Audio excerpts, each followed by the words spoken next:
I'm Thomas, and you're listening to the Gracing Podcast, where today we are going to talk about building a bike racing, a gravel team, or specifically also a multidiscipline racing team. And to that end, I invited no other than Joe Laverick on the show, because Joe, here's the little backstory of this episode.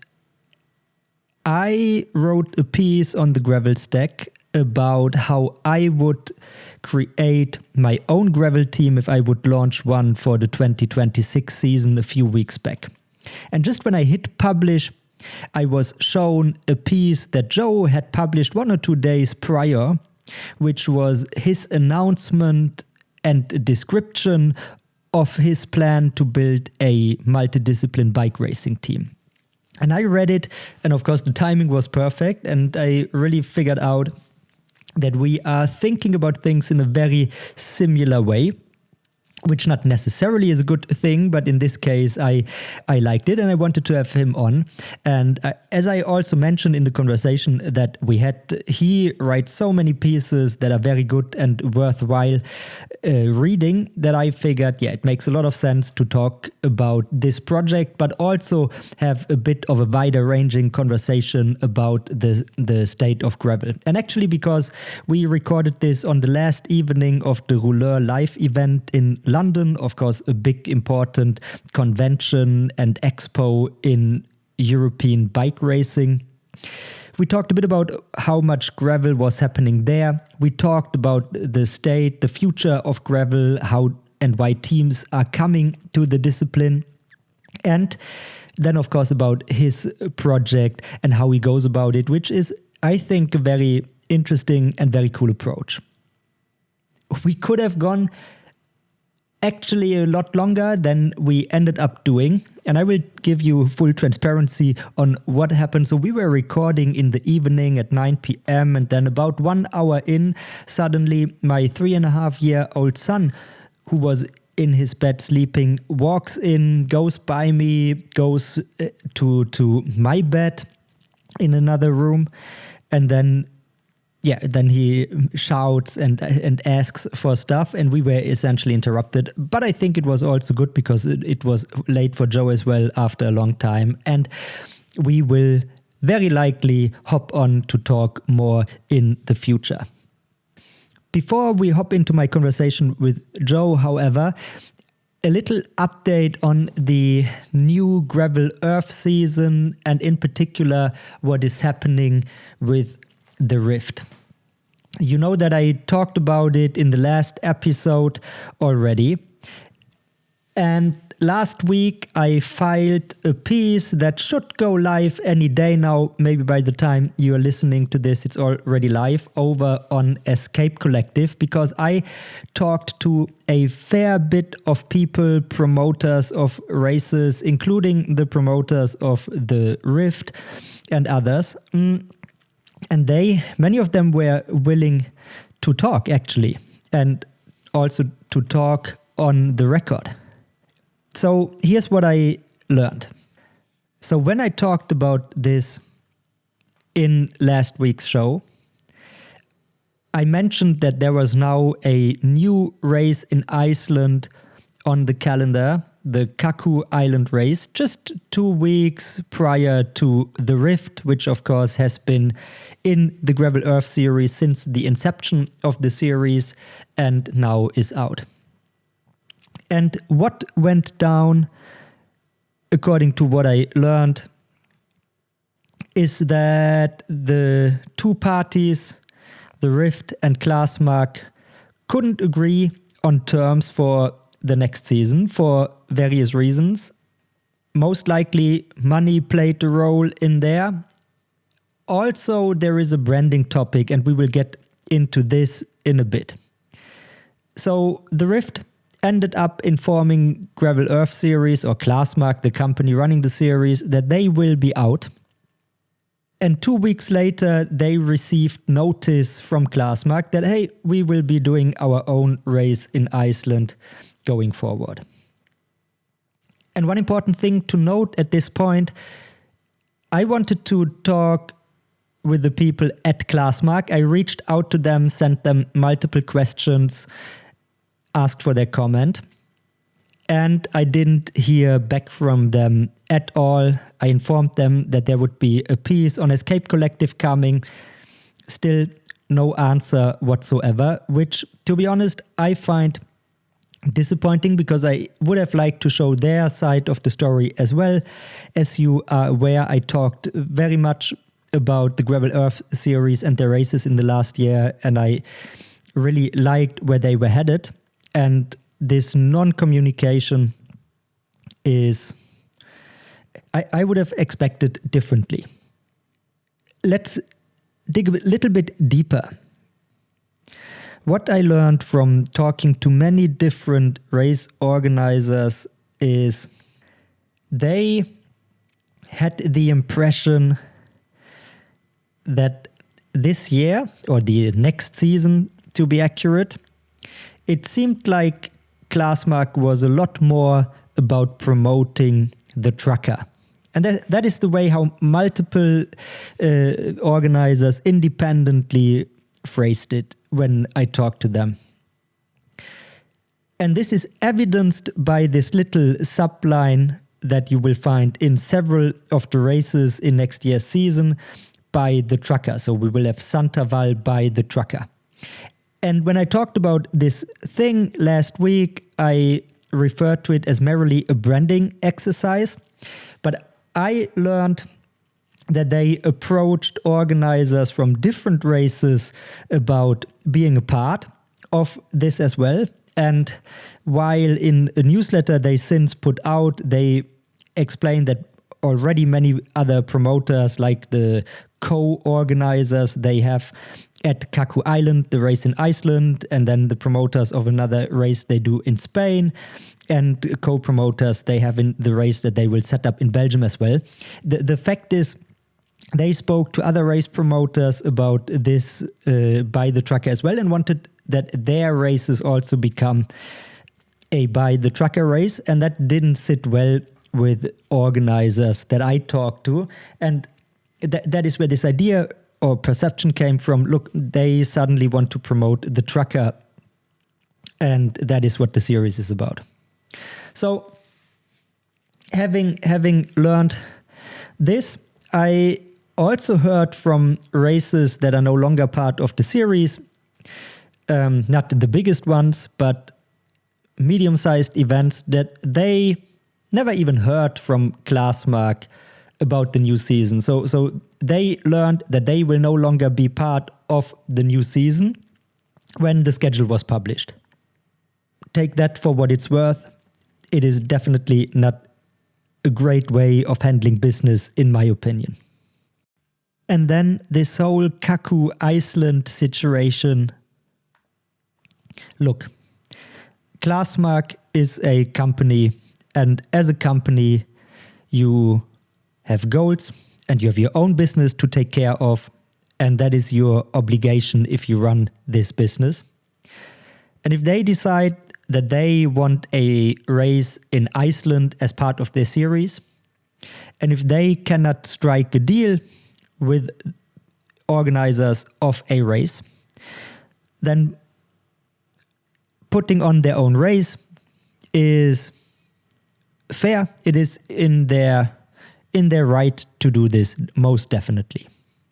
What I heard, the way it went down, I don't think it sits right with organizers in the scene.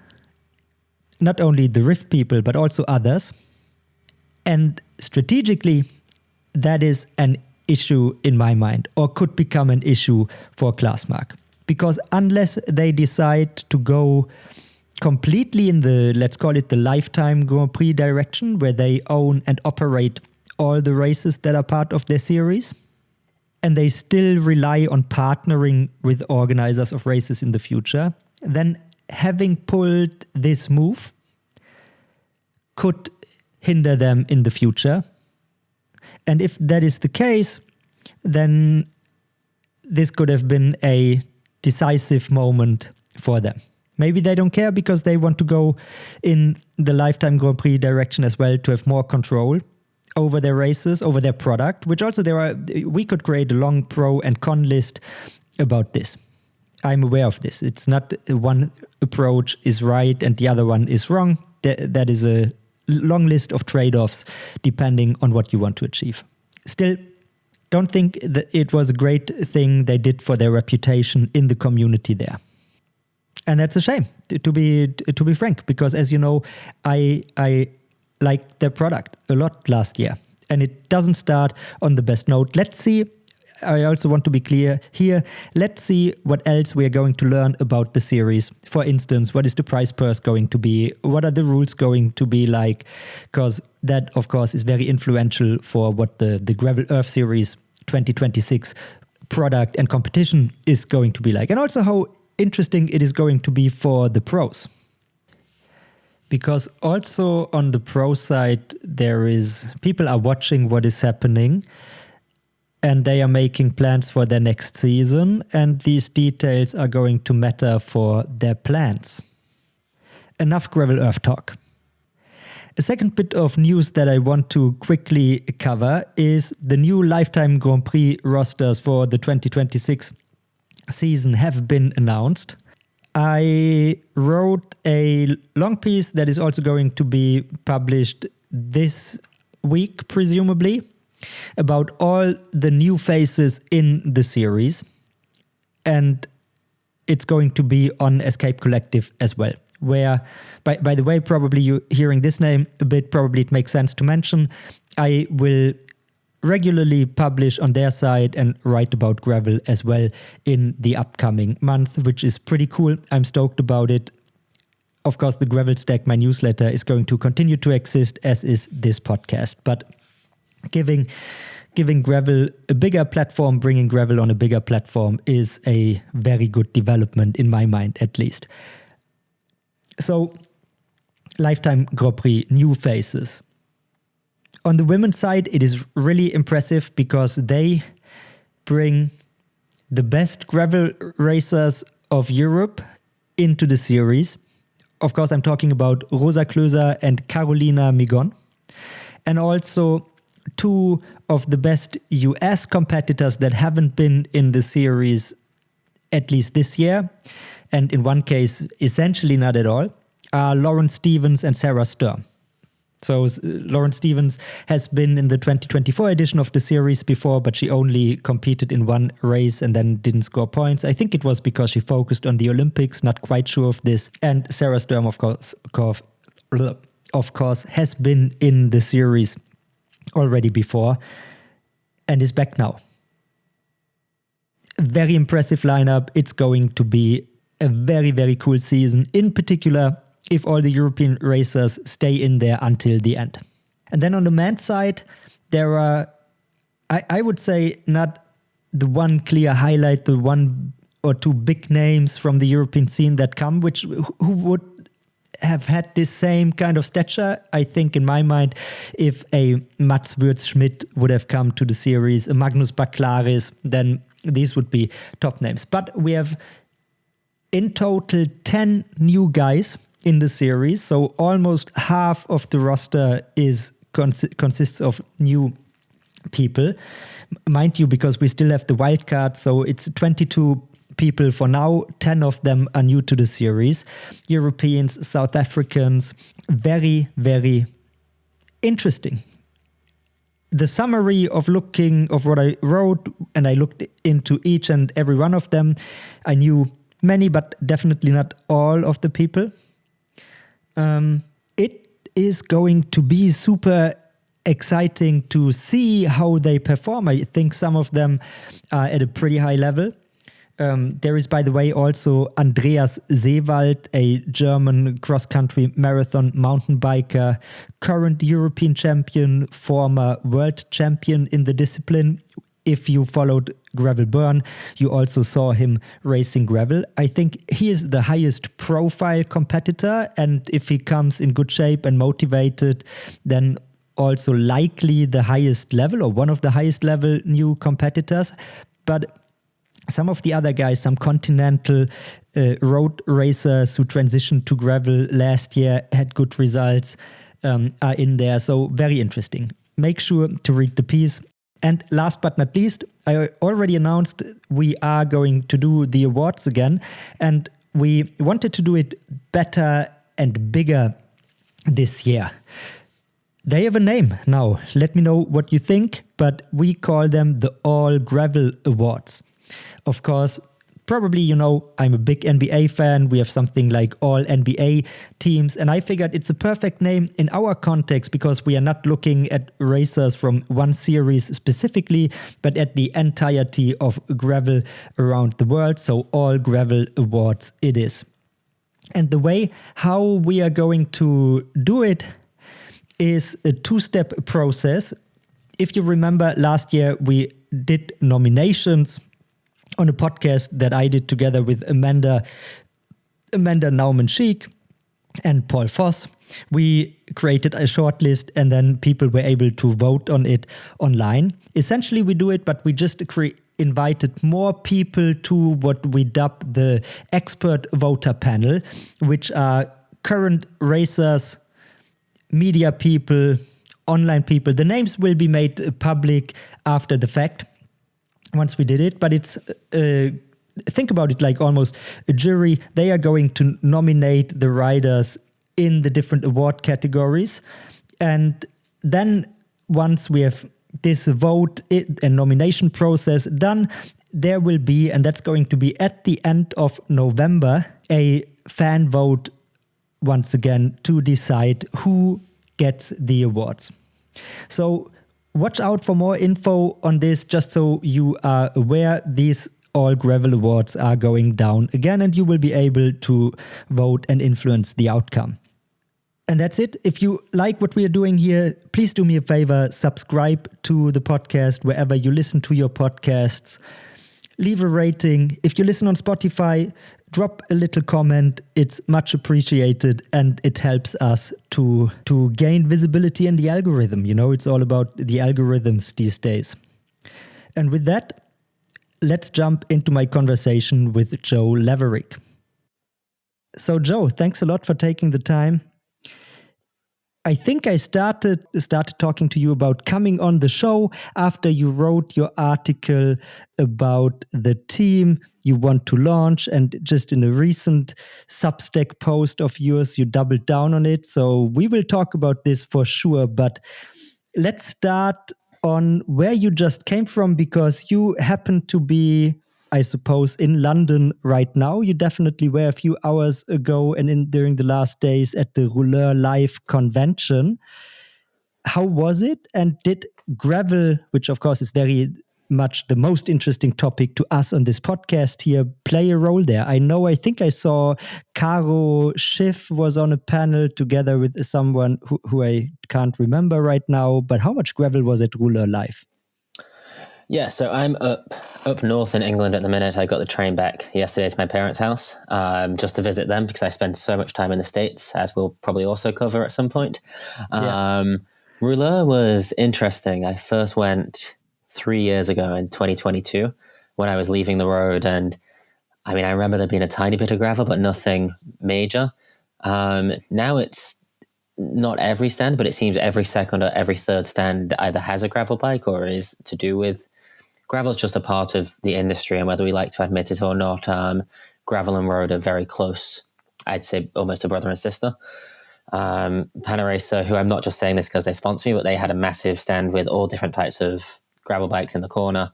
And yeah, it's any bike brand with a big stand has a gravel bike. The most interesting one to me was probably Reap Bikes, a small brand out of the UK. They've just launched the Dan Bigham build. Exactly. I mean, I'm a roadie, I'm a time trialist. So when I saw Dana's tried on a gravel bike, I mean, who knows how good it's going to be for the average person, but the internal geek in me got excited. Yeah, it looked like a pretty cool build, and I just made a story post on Instagram where I linked Chase Walk, and I asked him if he for like a 370-kilometer trip, which is allegedly what Dan Bigham wants to do, like an FKT project on this build. And we can link it in the show notes, by the way, for everybody's listening, so you can check out the bike if you didn't see it before. But it's a very crazy build, and I asked Chase Walk, who of course is also known as kind of the arrow dog in the gravel community, whether or not he would cut off the drops for a 370-kilometer ride. And yeah, he had some other complaints, in particular the missing disc. And so I wondered if there is arrow beef coming, but so far no response. I mean, No, but it was a also cool bike. knowing Dan, he's probably ran the math somewhere. And the reason for no disc will either be scientific or convenience. Yeah, I mean, he's very good at what he does. I also think some of what Chase does is as much to get a little bit of reaction out of us guys as it is for aerodynamics. Sorry, Chase, if you're listening. But no, Dan is somebody I've looked up to for a long time on the road. So seeing him do something in gravel was fun, especially having a full, like, semi-custom front end on the gravel bike. It's just, it plays a big part to my former life on the road, but just my inner geek. I was like, oh, that's beautiful. Highly inconvenient, but beautiful. What's like at the convention or at the whatever you want to call Ruler Live, what is the split between expo and convention part? What is bigger? What is more important? So it's almost like a consumer-facing trade show is the best way of thinking of it. Like, the whole industry is there, but it's definitely set up for the consumer. And then there are two audiences, I suppose. I can't think of the word. So Zwift have a thing in the corner where speakers come onto a stage, is the word I'm looking for. And then I heard the super loud stage, so people need to wear headphones if they are on the panel. Mm-hmm. And then there's a theatre. They build a theatre, so to speak, which is where all the main speakers go, which is really nice. And then kind of in between is all the bikes and the stands. I actually didn't go to any of the talks. I very rarely do. But you've got everyone from Pauline Ferrand-Prévot to Danny Shrewsbury talking about gravel, to the tour winner, to Greg LeMond. It is just a fun time. It's a little bit overwhelming at times. There's a lot of people there, but it is fun, and it's in the middle of London. So it's a good trip to, well, for me, see family, see everyone in the industry, and also just spend time in London, which is just a fun city.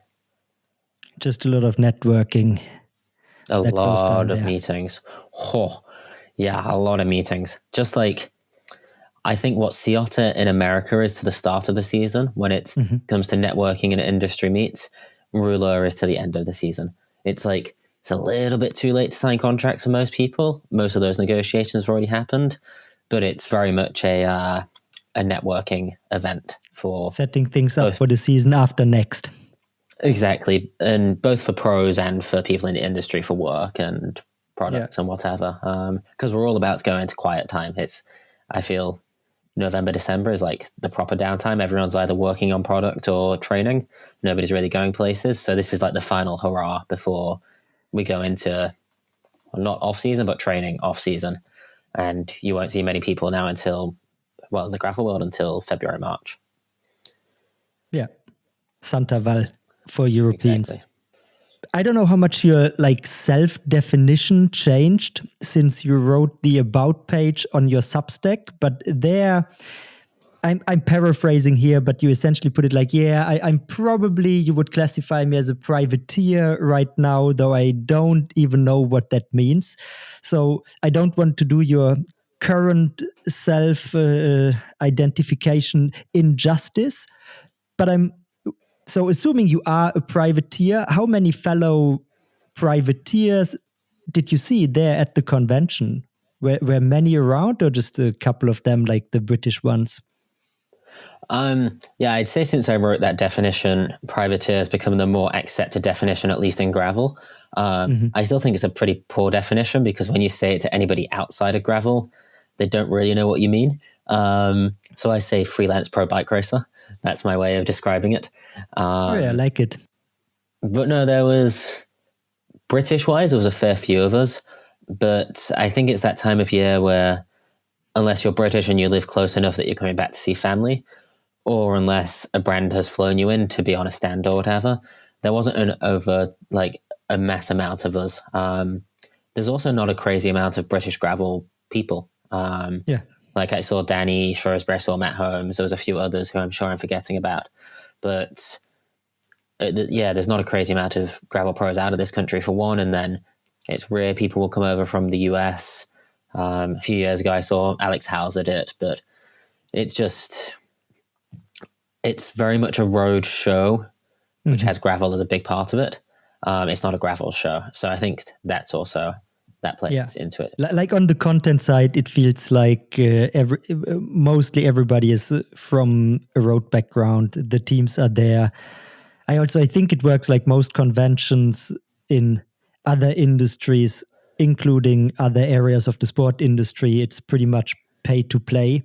So most of the content on stage is somebody paid for this. So exactly, it's a very successful business Rouleur pulled off there. The stands aren't cheap, the tickets aren't overly cheap. So they've got themselves a really good earner from a business side. But no, I think in general Rouleur, well, it is a road show, but I think it displays what we'll come on to talking about next. I imagine that roadies ride gravel bikes. That doesn't mean they're gravel fans, but they do ride gravel bikes. And I don't have any data to support this claim, but I imagine more gravel riders come from road than anywhere else.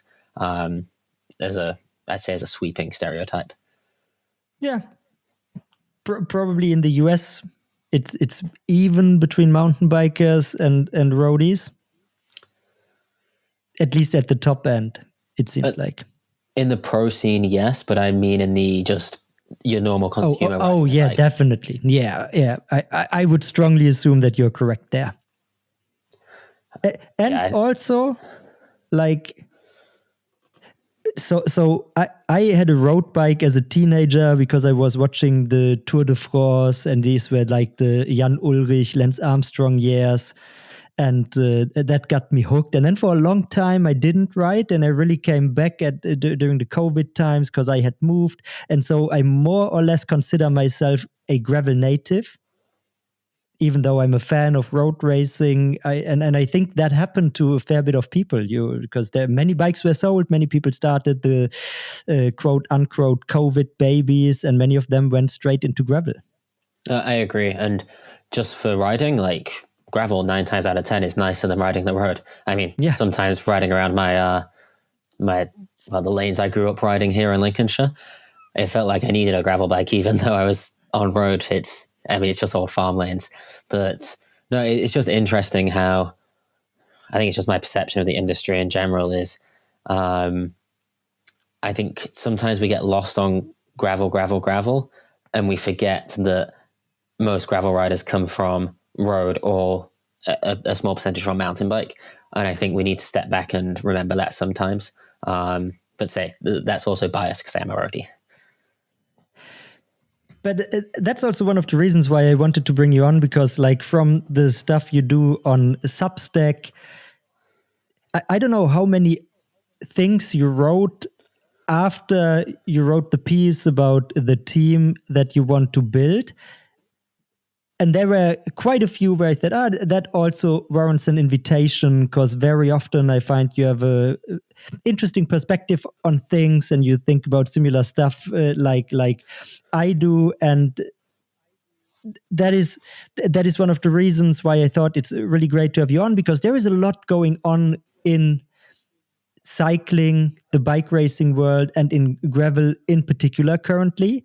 And always good to have somebody to have a chat about these things. And much to the point you were just raising, what are, like, looking back at the past season, which by now is firmly in the books, what are like your biggest takeaways from this as an observer? So not your personal one, we can get to this later, but just like, how is bike racing, gravel, the privateer game changing?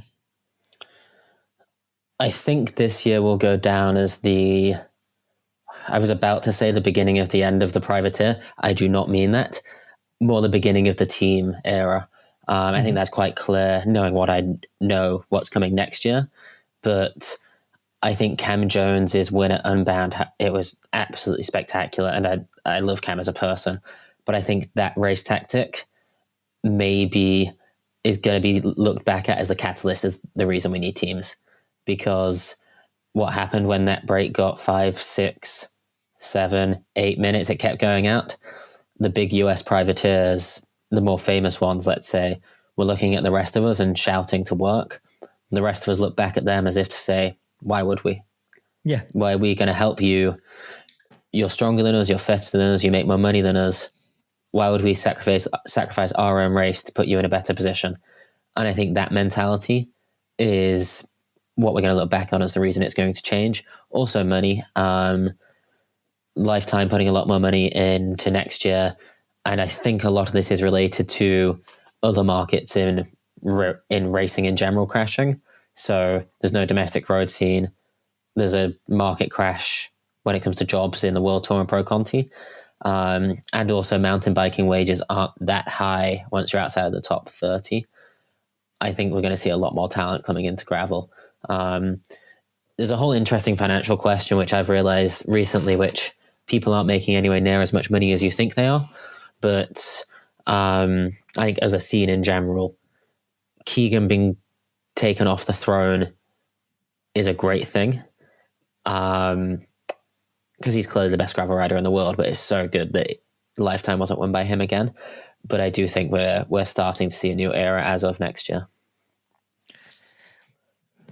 A lot in there. Let's untangle this a bit. And first, on the team side, I couldn't agree more. We have covered this a fair bit on here, including in a recent German episode I did with Paul Voss, talking about some of the team rumors he has heard, including what's happening on Specialized, what's happening on Canyon, and big moves going down there, allegedly, some of them confirmed by now. So that is going down. You mentioned Unbound, and I think if I think about gravel races, it feels like there are certain very important races where it makes a whole lot of sense to have teams more in the road sense, like having proper domestiques, what went down at Unbound on the men's side, and the same on the women's side, by the way. There it was Correct. maybe even more visible in the sense that you, and especially that we don't have like these proper team structures right now, because we had, I believe, 3 specialized riders, including Sophia, G, and I think it was Sarah Sturm, all in the chase group after the leading 3 got away, and then nobody wanted to put the work in of them, even though in theory they could have said, okay, you are the leader we are riding for, but then the way contracts work and everything, this didn't happen. And I would say in general we saw it at quite a lot of races. In Traka, also the breakaway stuck there, the very early move stuck, and in many others as well, making it a bit the year of the breakaway. Then we talked to many people. I think different variety of races, like the more narrow roads you have, the more single track there, it doesn't even work to have domestiques in the sense that we know it in road racing. What I think is an interesting question is like how are these teams going to look, and probably what is the best model for these teams? Because something that I see in gravel a lot is people tend to look at the road and say, that's how it works on the road, we need to bring this to gravel. And very often I couldn't disagree more, because I believe the road is if you look at the economic side of road racing, it's probably not what we should aspire to become, especially with teams which are totally sponsor dependent, have no revenue streams whatsoever. And then also just culturally, I think gravel is a distinct thing. And it's cool to have also your perspective on this, because you are very firmly at home in the road world, and I think also fairly deep in the gravel world. So probably you also tend to disagree. Let's hear from you. But so going back to the models of teams, maybe start by describing what you want to work on, because that is a potential model. I suppose a great place to start with the model I want to work on is, it's two things. Well, it's more than two things. Trust me, I spent a lot of hours on this, but the two main things are, A, it's multidiscipline, and B, it doesn't really revolve around winning bike races. And when you say those two things to a bike racer or someone in the industry, the second one especially, they look at you like you're a little bit crazy. To me, I'm a bike racer. It's what I do for a living. I'm always going to want to win races. And any team I do or do not bring to the table, I'm a competitive person. We're going to win. Like, it's that simple. I wouldn't do a team if it wasn't going to win. However, I think going to investors or sponsors, whatever you want to call them, depending on the model you're going for, and saying, hey, we're going to race road and gravel and we're just going to win you a load of bike races. Who cares? To put it simply. And I think if you're sponsored by Specialized, which, surprise, surprise, they're doing next year. If you're sponsored by Canyon, again, they're doing it next year. It makes sense because they're endemic. But if it wants to grow, I don't think you can just concentrate on races, because also if we're talking about races which get a big, like, and by big I mean as big as the big road races, Unbound, Traka, maybe. There's a lot of big ones in the gravel world, and like the Rift transcends gravel into the road market. But cycling is already a niche sport, and gravel is a niche within that, which is a great niche, which I love. But I think sometimes we get a little bit carried away because it's grown so fast. But if you look at just the metrics of it from a pure viewership thing, which is what essentially I'm looking at when I'm taking it to investors and sponsors, it's not huge. It's growing fast. Like the percentage increases are big, but the kind of the core data numbers are not blowing anybody away. I just did a piece on viewership of all the gravel live streams we had this year, and of course Unbound was by far the biggest at 360,000 views, which is something. It's not nothing, but it's definitely not huge. It's a lot. It's an awful lot, and it will keep growing. Unbound is also always going to be an exception because it's bigger than gravel. Always. Like that. Just like Kona is bigger than Ironman. So the second one was Leadville, which is a mountain bike race historically. I really like the term that Holy Spirit of Gravel invented, where she started using extreme gravel as a descriptor for like these not really mountain biking, but not really gravel as well races. So that was second. And then Traka was third, but at 73,000 views. So huge gap already. And I'm going to be perfectly honest with you, because whenever I talk about this, I always get messages like saying, oh, you're so negative, or you're poo-pooing, or whatever. And I'm like, just cold hard facts. 70,000 views isn't going to get me hundreds of thousands of dollars to build a team. Like the economies of scale just aren't that big. And if you think the salaries that you need to pay guys or girls to win those races, you need hundreds of thousands of dollars. Which is why, I suppose, the long and short of it is, my idea is it's a team which will win bike races, but it's everything else around that. Because I think what cycling is very bad at is appealing to the average cyclist. I think bike racers and bike racing teams presume that everybody cares about what we're doing, which there's a perfect example happening over on the road with the UniBet Rose Rockets, Best Tietima's team. They've almost, from day one, they've gone, we know that people don't care about this silly little sport. We're going to make fun content around it and explain it to people, almost not like they're stupid, but the whole UCI points thing. They explain that to everyone, and they've taken the time to almost turn it into their own, it's almost not their own sitcom, but it's their own drama series or whatever. And I think a lot of teams don't do that. They presume that just winning wins, which it doesn't. There's the cultural side to it. And if you say culture and community, they're just buzzwords, but they do mean something if they're done properly. It's stupid things: group rides, kit, online communities, content, membership. There's so many things which I was about to say the issue, but it's not actually the issue. The thing is, when you're funded by an endemic bike brand, and I know this because I had a team on the road last year, there's one metric they care about, which is selling bikes. And that's ultimately why my road team collapsed, because we didn't sell enough bikes in their eyes. But selling bikes is always going to be a quarter-to-quarter thing, and it doesn't really give you time to grow the project into something bigger, which is why I'm also being quite stubborn in funding. Is I don't want to take money just from a bike brand or an industry brand, because I know that I'll be on a 6 or a 12-month kind of time span. Even if the contract is for a year or 2 years for the team, I know it's not. It's 6 months and they made a decision. And you almost need 3 years. Ideal world, you need 5 years, but that's not going to happen. Especially when you're talking to sponsors.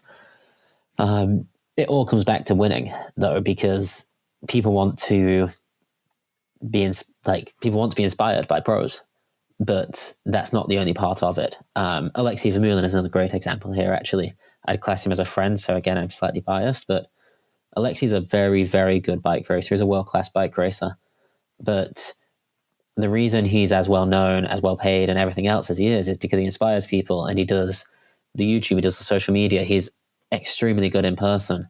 He has a dog on his back. He has Willie, who will bark at you if you go near him, but it's still great.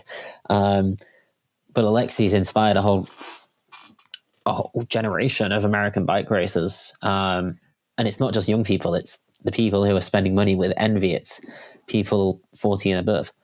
And I think that's, again, Keegan sells a lot of bikes because he wins. But outside of the top 3 or 5 in lifetime, I think we see a big drop off in both salaries and relevance. Yeah, and that is going back to the point you made about non-endemic brands. Like the ideal setup, I believe, is if you have a brand that is not a bike brand or not a akin to cycling brand that wants to go with you through this project, through this stretch of 3, 5, whatever years, and they have a grander vision, but they also presumably care less about winning and more about reach and the entertainment value you bring to the table. And ideally, the two go hand in hand. I think it's I think performance is. Go ahead. I think it's the type of person as well, like the type of person who's riding a gravel bike. Sorry, let's not say racing. A customer who's riding a gravel bike at Unbound. I would not say there's a high likelihood, but maybe they're a runner as well. And let's say a brand like Patagonia, I don't know, random decision.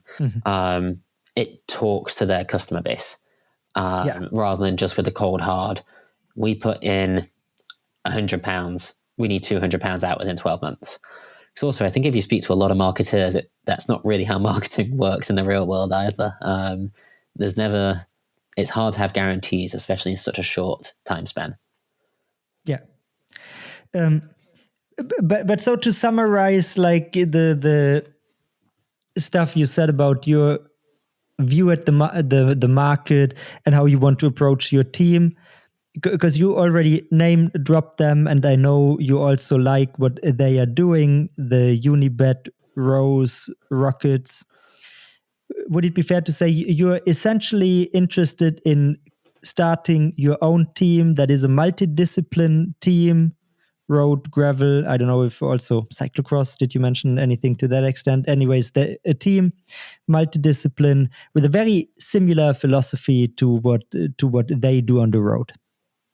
I'd say a similar philosophy to what Bass does, yes, but I think we'd focus a little bit more on in real life events. Like Bass and his teams are world class at online stuff, and for me to say that I'd be able to get close to that is a dream and be a little bit naive. I think we'd focus on staying a little bit smaller. I wouldn't want to be at the Tour de France within 3 years, however much that is also a dream. But yeah, essentially what Bass has done is very close to the model that I want to do. And I think would work. It does work because Bass is doing it, and they've just brought on more sponsors. I write their Substack for them. I see the numbers they're doing on there. You see the numbers publicly they're doing on YouTube. People care, and they are not winning every bike race. And they are good storytellers. And years ago, I launched a publication, had nothing to do with cycling and mostly nothing with the sports. I called it attentionecono.me. And I covered like the modern attention economy, which we are living in. And that is why the operating hypothesis that I had back then was attention is really the only legitimately scarce resource of the 21st century, or at least the early 21st century. And in sports, we definitely saw this, and many developments that we saw in sports at large, for instance, fans following the athlete rather than the team, which you saw in team sports in particular, like in football, the biggest reaches are by the biggest guys. But you also see a huge gap between the richest, the people with the most followers, and the ones with the smaller followings. And I worked in the last years, I worked a lot with, in particular, football clubs and some other sports organizations. And for all of them, and I think it pretty much is the same for teams in road cycling, they are in this phase of transition where they have to adapt to a new reality that works, I would say, rather radically different than what they grew up in and what they used to, like the mass media age where sports was broadcast on TV. And then, I mean, football, at least teams shared in those revenues. In cycling, they never did. Big mistake. But like my core thesis for gravel, like a series, if I would now launch a series, or if somebody would give me the money to take one over, I would really think about it like a digital media company first and foremost, aggregating. I mean, it's so great in gravel because people are privateers, because they realized very early on, compared to people on the road who live in teams, they are paid also for the audience they bring.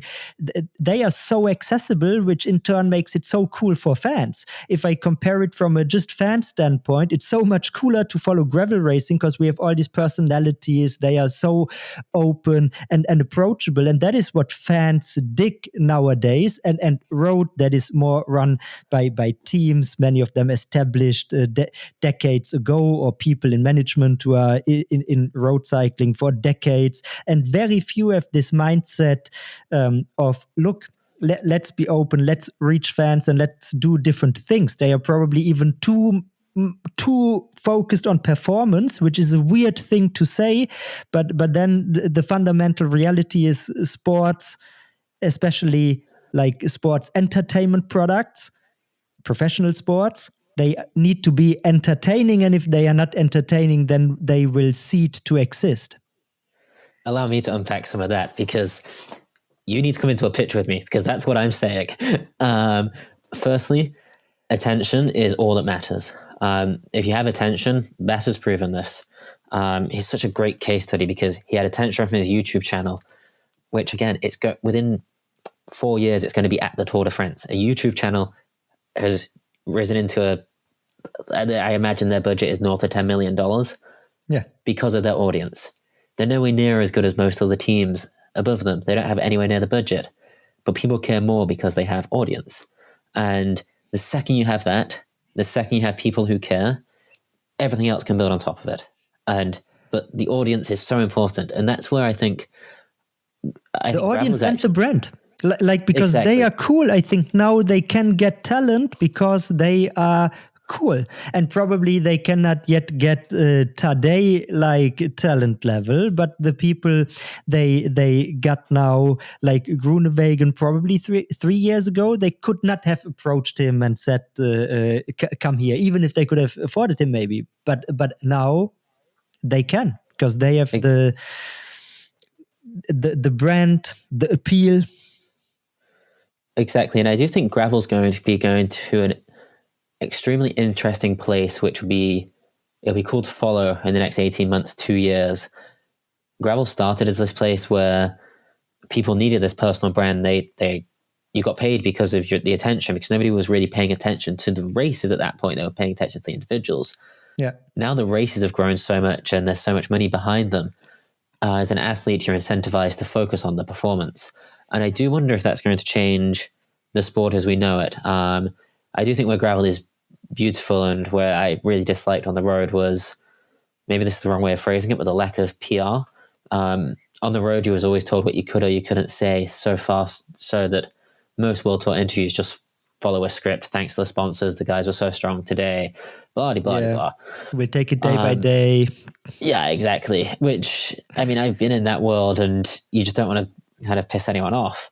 Yeah. But I think the reason gravel's so good is because within reason, people speak their minds and their true opinion. I also think that's going to claw back slightly as more money comes in, because when money comes in, people get a little bit scared. I mean, the piece I wrote about the Gravel Earth series recently, it was interesting the amount of people who reached out privately versus publicly, which once again, I understand, because you never really want to light someone up publicly, but it's like, I do wonder if as the sport grows as a race series and more money comes in and more sponsors come in, are we going to see it become a little more manufactured? I hope not, but I honestly do not know the answer to that question. In my reading of things, I think it was early this year that I said, like, or I started to realize it's a pivotal point in time for gravel. And I wrote a piece early this year for Escape Collective. And essentially it was twofold. So one, I argued the case why I believe that the potential of gravel, the sports entertainment product, basically fits our time and modern audiences better than road cycling. And my case was essentially, look, back in the days, like the roads, travel per se was new, people didn't travel, and like the watching a road race on the TV screen and seeing these chateaus in France, that was aspirational to many people, but it no longer is. We all, if we think about driving the car and roads, we think about traffic jams, and it's annoying. And the big trend since more than a decade is the outdoors, and that is where gravel happens. And that is why I think it, built correctly, it could be a very appealing consumer product, call it what you want. But then also we are in this phase where the economic realities of gravel are being cemented slowly but surely. Like you say, we have these series, we have the first players, we have pretty much a well-established big three with Lifetime, Gravel Earth, and the UCI. They have different products, probably different operating hypotheses on which they run the show, but that is the reality now. And we have, like you say, like this talent influx we will see next year also started already this season. It was already harder to get contracts, is what I'm hearing for many, and the contract sizes that people nowadays get on average are much smaller. So it's getting tough out there. Of course, the bike industry in shambles or in crisis mode. And that is why I think right now, if the sport and the actors in the sport, the powers that be, would unite and somebody would say, look, we need this long-term vision for the sport to really function well, to form a sustainable ecosystem, we would be, it would be great, and that would be the time. And what I mean, for instance, like Lifetime, I think does a very good job, but they are super US focused, so it is not that relevant on a global scale, and doesn't want to be that relevant on a global scale, I believe. Then Gravel Earth series, I mean, you mentioned your piece, what they just did. I spoke about it on the podcast, and there is something coming out, presumably this week, on Escape Collective that I wrote as well. I consider it a step backwards, pending more information to come out, because we don't know stuff like the prize money and so on. But they, until this season, they were essentially my big hope, to be honest. But what I like, for instance, a series, if they would come out and say, look, teams, we want teams in the sport and privateers. We have a model of revenue share from the media business, not even the live events business, because like, of course, we have the participation fees and setting up the races, that is its own thing. But if you want to make this a entertainment sport as well, gravel, then you can generate revenues from there, but then everybody needs to be a partner in there, which also would separate it from the road and would make it much easier for teams to join this. Now, I don't see them doing it. Probably it's a, I don't know, leadership strategy topic. I heard rumblings. I think it was Payson who said he heard rumors from Lifetime people he's connected to that they are thinking about revenue share and so on, for what it's worth. And ideas and talk is cheap. Action is critical. But so we don't have it. I think it would be good to bring it to the ecosystem. But I believe people like you who build teams, who also understand the scene, the community, and can do something that is true to it, rather than say Jumbo Visma now deciding, look, gravel, our sponsors wanted, we built a gravel team, and now we dictate how this world operates. Could happen. I don't think that is the right approach, and I would like to see more teams coming from within the sport being built. There's a lot to unpack there, but also I think series are both extremely good for following a narrative of the sport, but they also force riders to go to events they might not necessarily want to, just to go chase points, which is an inevitability of professional sport. It happens in football. We see all the time random games which don't really matter in the mid-table or towards the end of the season or whatever. But there's some races which I don't think they don't have, going back to attention, they don't get enough attention to deservedly be in Gravel Earth Series or the Lifetime Grand Prix. The UCI is a whole different kettle of fish, which I don't want to talk about because I can ramble for hours.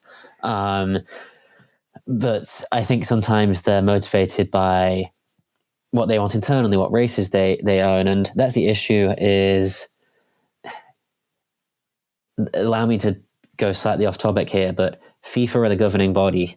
And then you have like the Premier League and all different leagues around the world. They all have different sponsorships, different owners, different teams. But at the minute I was going to say, so they equally have a Champions League. So they've all come together and agreed, this is whatever, above all the local leagues. Well, not local leagues, they're the biggest leagues. You know what I mean. At the minute we have an issue where if you want to play the Lifetime game, that's great, but it requires so much prep and investment that you're really going to go big in on the Lifetime series because it makes sense. Gravel Earth Series game doesn't really exist going into 2026 as a pro athlete. It does not make sense. It's a okay product as an amateur or quasi-pro, but as an actual pro, it doesn't matter.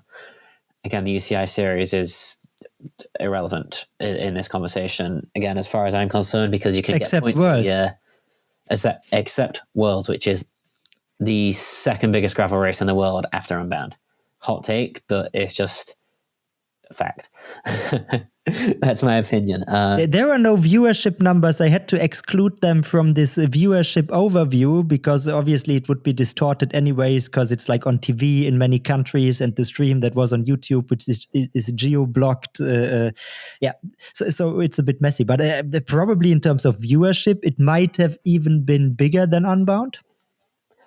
I think so. Here's my take on UCI Gravel Worlds. Again, there's a big bias as I'm a road background, but gravel pros and gravel core people love to pee on the UCI Worlds parade. However, if you go to those races, you have tens of thousands of people coming to watch.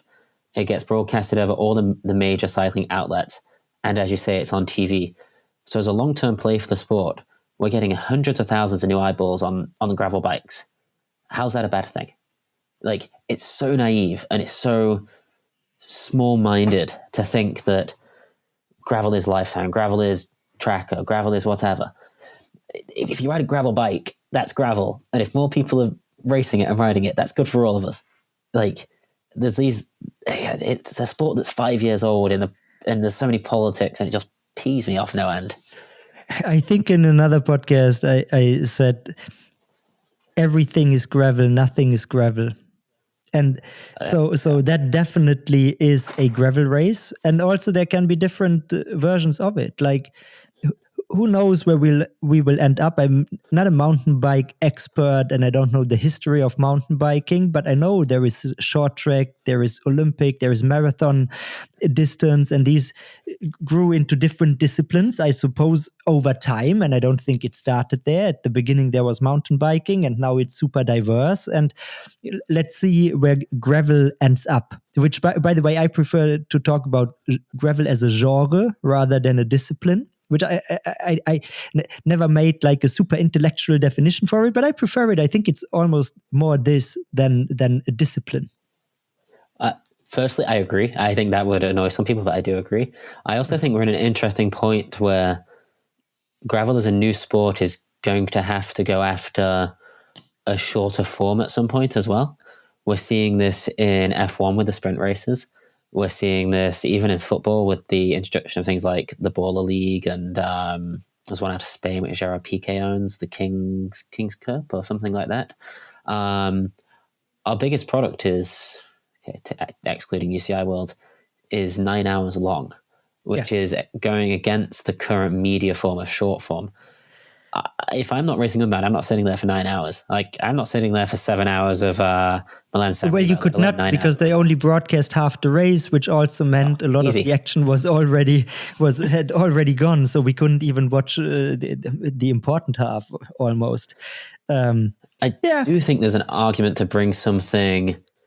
I'm about to create cyclocross, so bear with me. But a shorter form gravel on a night before the race or something like that, and it's spectator friendly. And I was watching cross the other morning at breakfast. I'm not a cross fan in the slightest.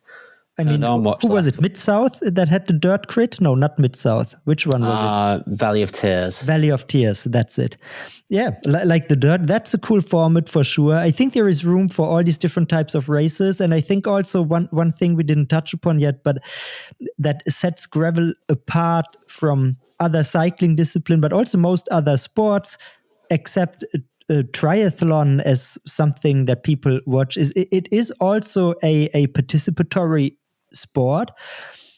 So we shall see if more races are going to take the route of Mid-South, which recently announced that they will have the pro start on a separate day from the amateur start, which let's see how it plays out. Could be even cool for the vibes if like the pros, I think they go on the first day, if they stay around and then, I don't know, feed their normie friends, that could be a really cool vibe. But then I also think the TV products or live stream products, I should say, we have right now, they don't really feature the normie race, as I like to call it. And I think they should.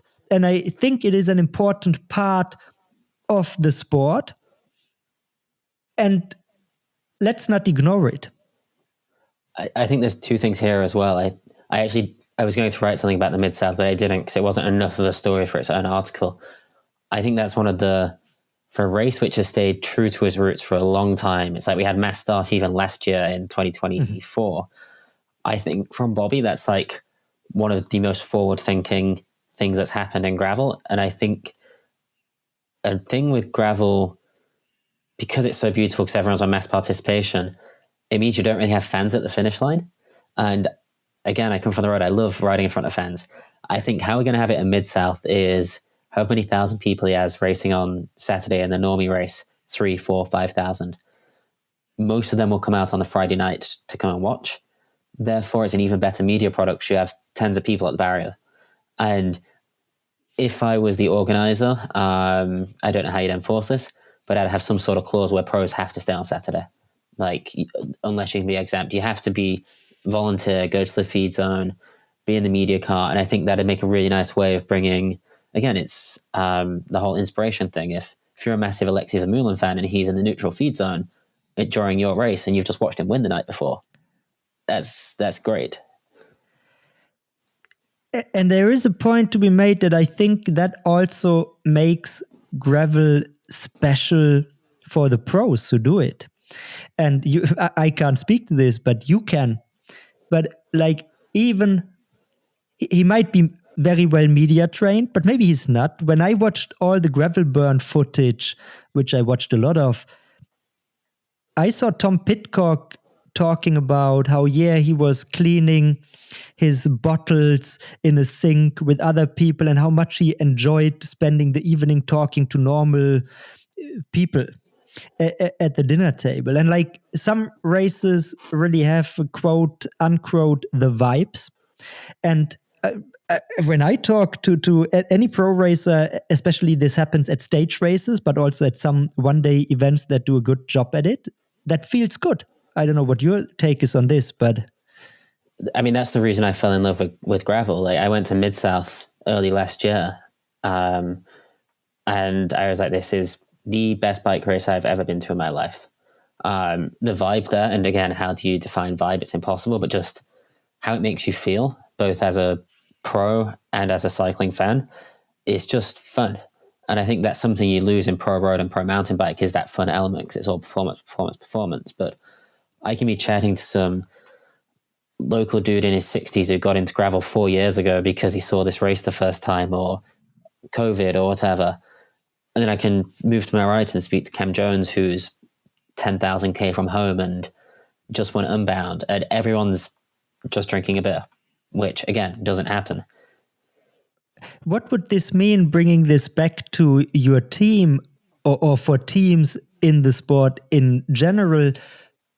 How would you have to incorporate this aspect of the sport into your concept? Like, you have this huge base of people who do the sport, which of course you also have in road racing, but I think it feels differently there, because like there is the pro level racing, and then there is this big underbelly that is also fairly organized, or not fair, it is completely organized, because we have like the national associations and so on and so forth. But I almost feel like there is a spin of incorporating this in, you mentioned the term community earlier, as a community layer, but maybe even down to like I don't know, club racing thing to your club concept. Do you have thoughts about this, or more than thoughts?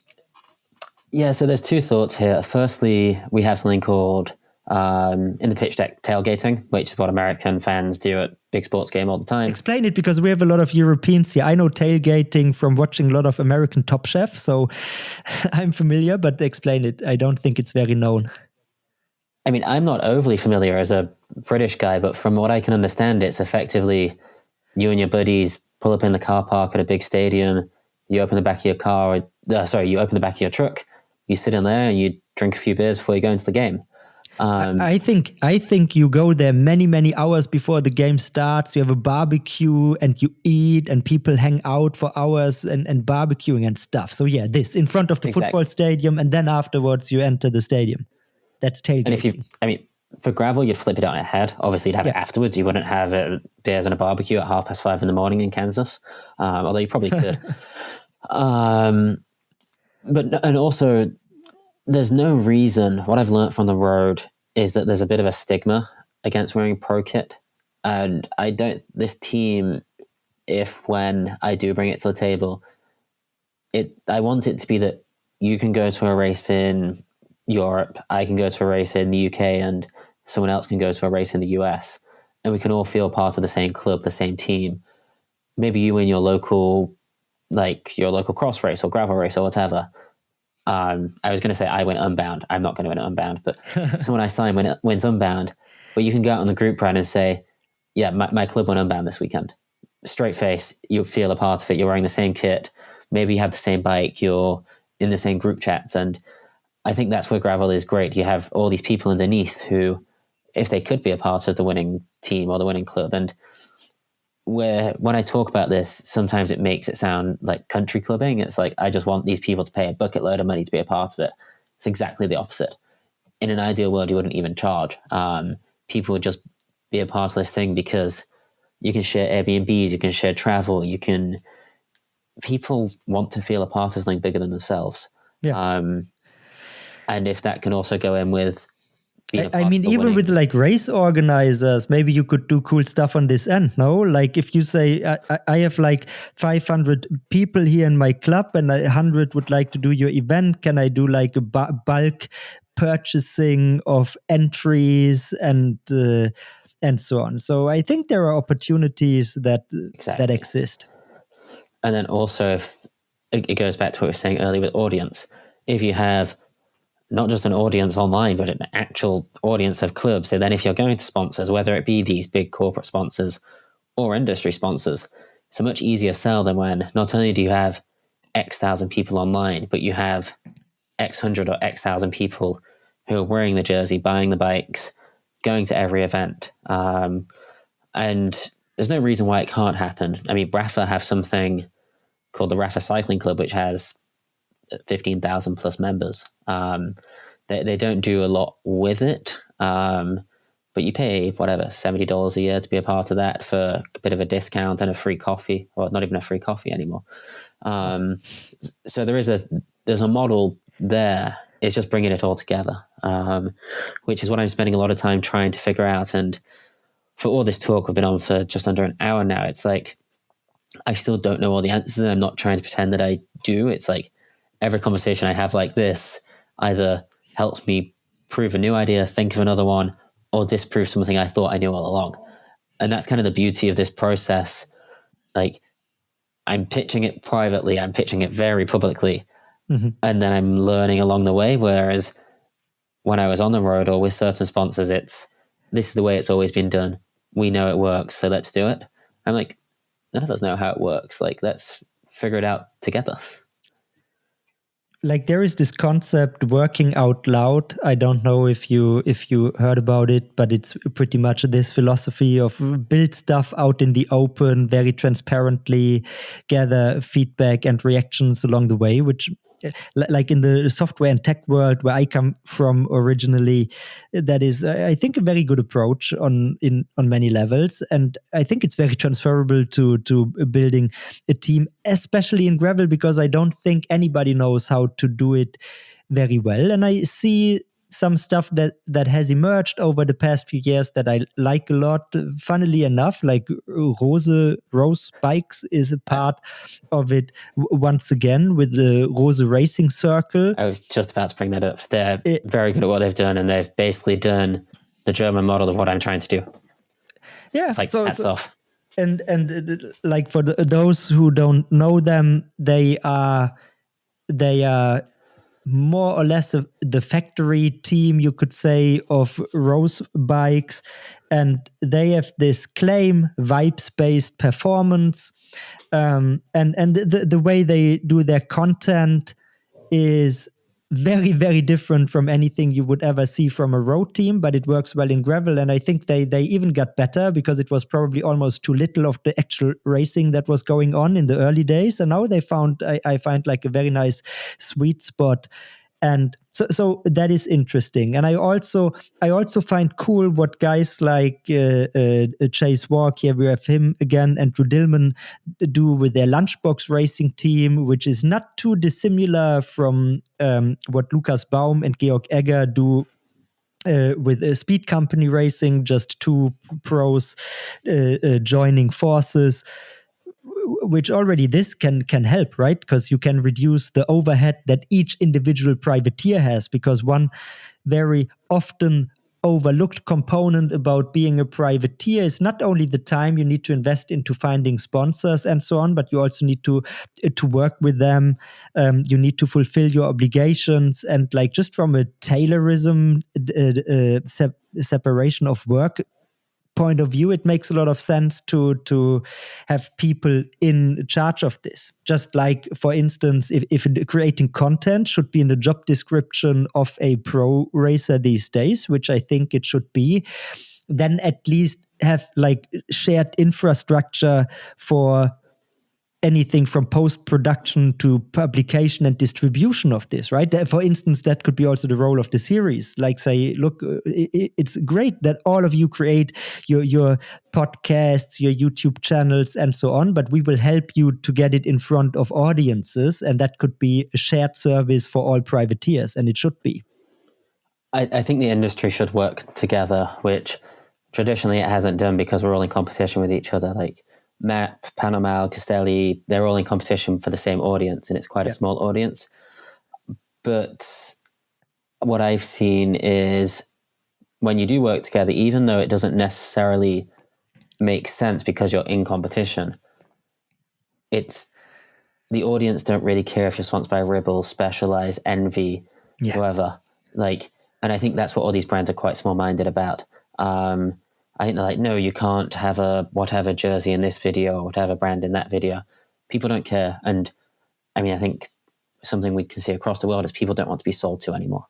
Yeah, and I hope that at least the brands, even the content creators in the space, in the gravel space, I mean specifically, can work together, because like so one thing in a business sense, how I think about it is, like, we can talk about dividing the pie once it is there and once it is a big, very nice pie, but arguably we are far from having a nice pie and we are just in the baking stage right now. So let's not talk about dividing it, but first make it as big and delicious and yummy as possible.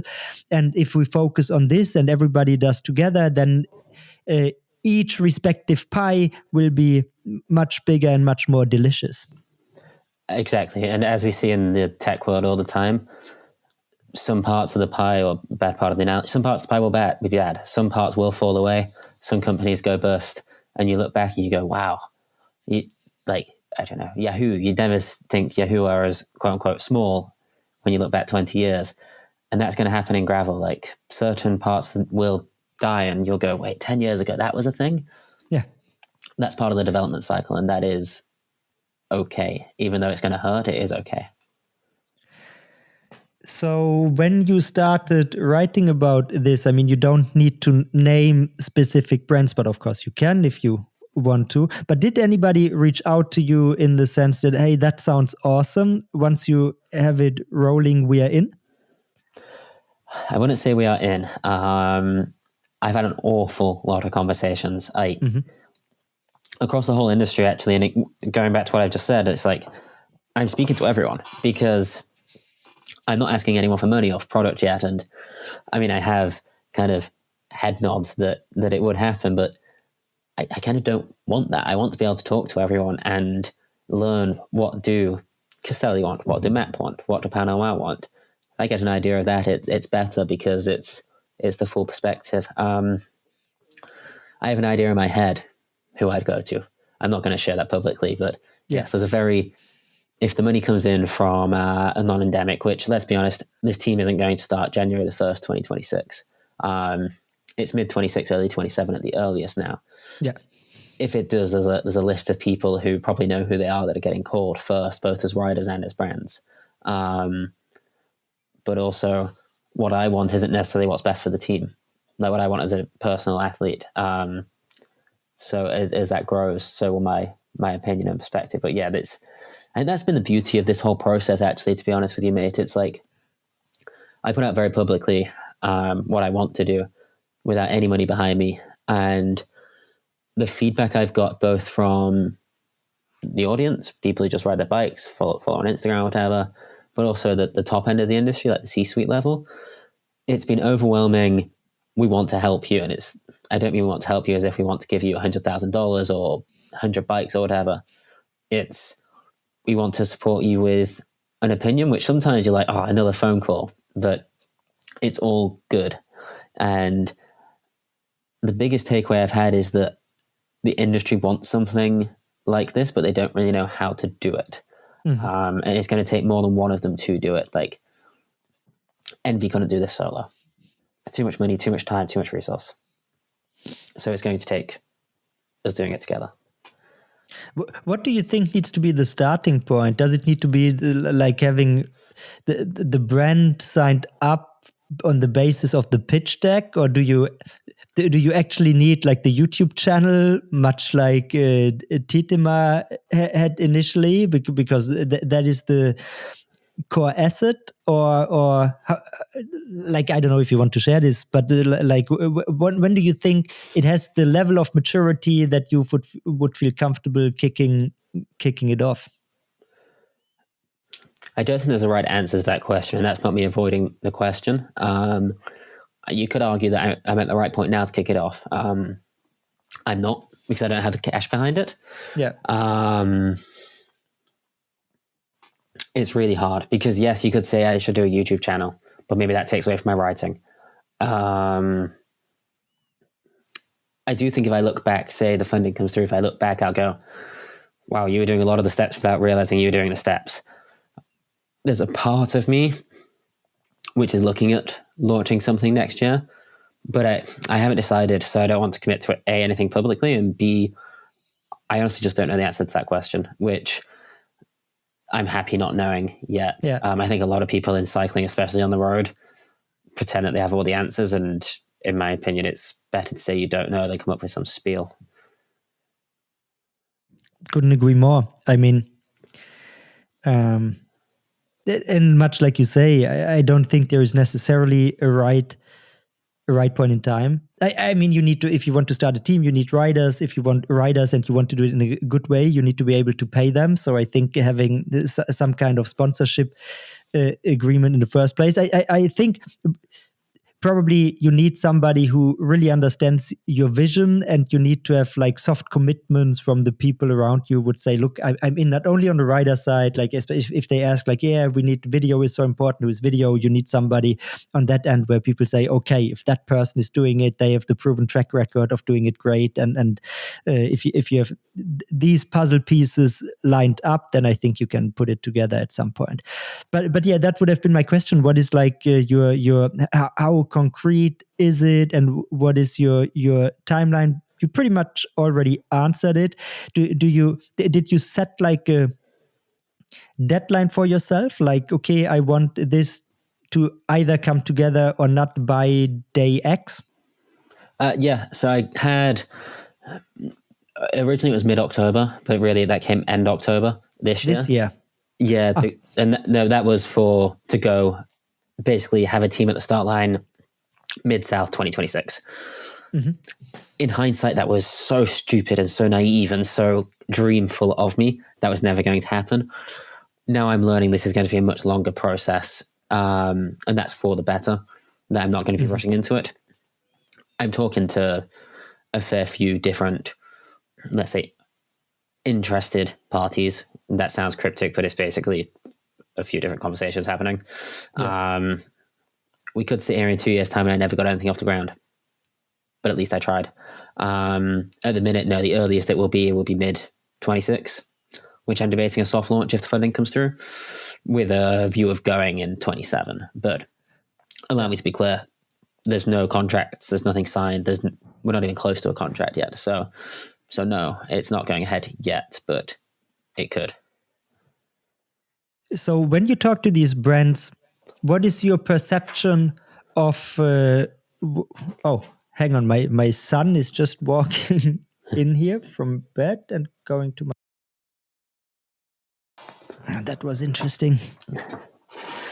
Was it oh, I wonder what he's doing in there, how's the podcast going, sort of wake up? He's like 3.5 years old, but he didn't even say a word to me. He just walked over there and went into my bed. So yeah, fair. Interesting. So in the conversations that you currently have with the brands, is it like your perception, what matters more to them when you say multidisciplinary team, road, gravel? Do you see that brands have like consider one of the two more important for what you are talking with them about? Yes, I think gravel to them is more important because it's the bigger growing market. This is in industry. But I think I know they've all been pitched an awful lot of gravel teams, privateers, ideas, events at the minute. Mm-hmm. So having something that is multidiscipline is definitely a USP, so to speak. Mm-hmm.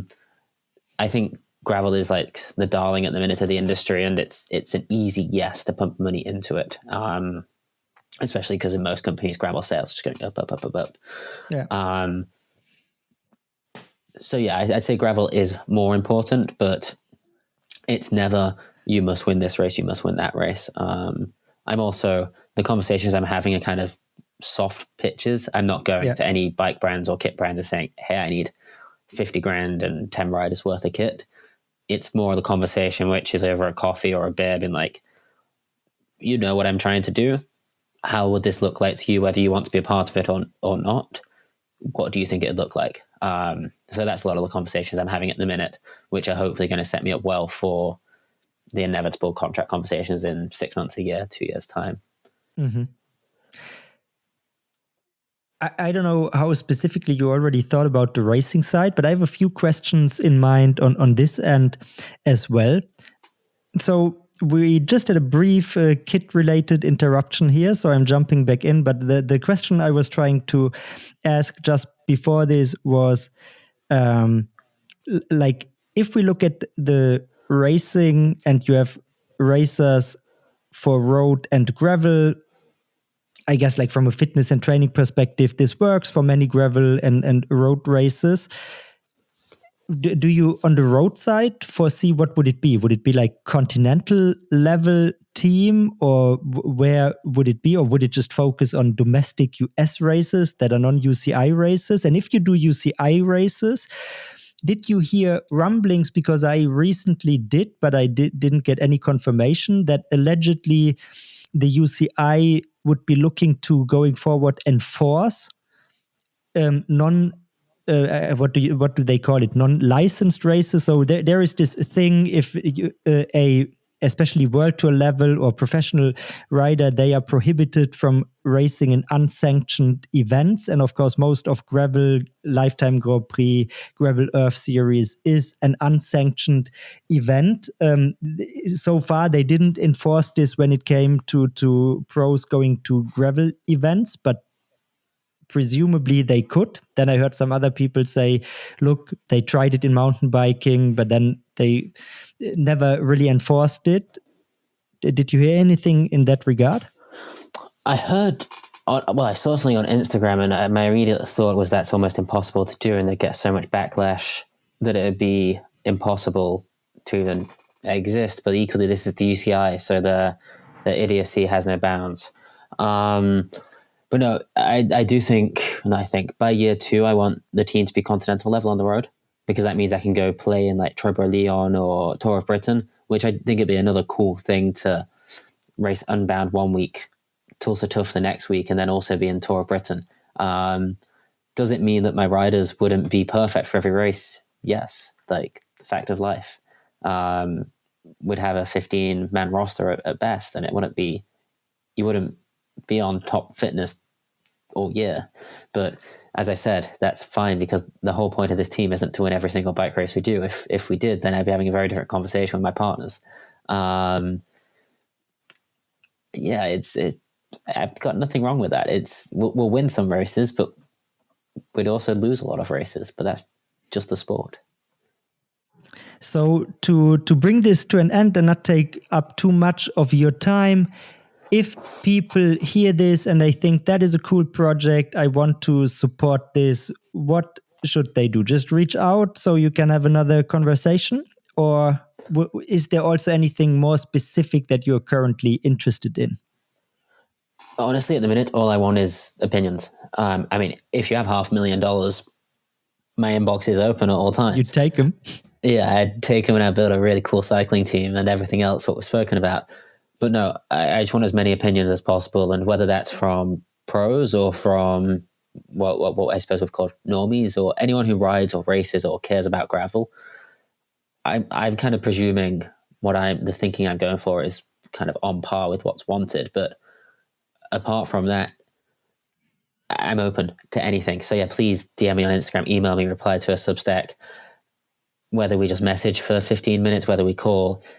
The more opinions I get, the better. And I'll probably put a public article about this out at some point, like a Q&A, or asking for different opinions. But whether it's how you want a kit design to be, what you want it to be called, what races you want it to do, what you want the in-person part to look like, the more feedback, the better.